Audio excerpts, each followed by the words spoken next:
Hey all, Max here. Did you know that on the 25th of January 1975, Robert Williams, a Ford Motor Company worker, was struck and killed by one of the autonomously controlled supply robots on the factory floor, making him the first person to be killed by a robot?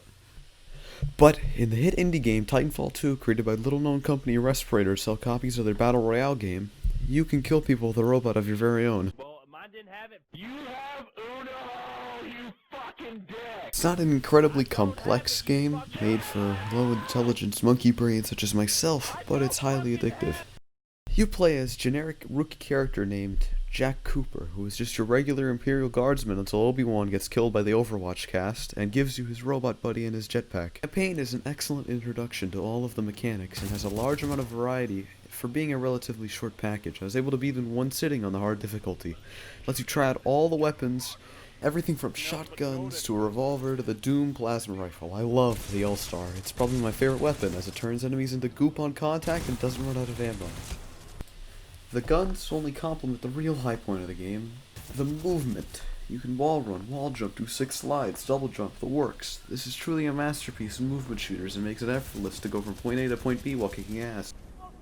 The campaign reminds me a lot of Halo in the sense that it's a bunch of sandbox fights you can approach from a variety of angles with different weapons, positioning, Titan loadouts, with the objective only being to get to the end of the level. There's a mission in the campaign called the Ark, which means if I had a nickel for every game that had a mission called the Ark, I'd have 3 nickels: Super 3D Noah's Ark, Halo 3, and Titanfall 2. This is the most cinematic multiplayer I've ever seen. It's what you're going to be buying the game for.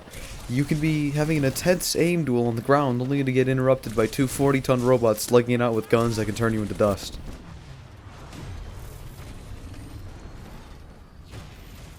There are 8 different tactical abilities to select for your pilot: Grapple, Stim, Cloak, Pulse Blade, Shield Wall, Phase Shift, and Shadow Clone.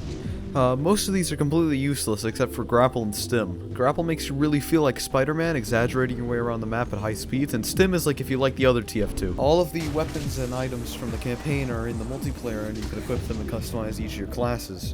The multiplayer is pretty balanced despite not having a skill-based matchmaking system, as you can choose what weapons are easier for you. When you're first starting out, I'd recommend using the car, as it's completely broken and will annihilate anyone you come into contact with.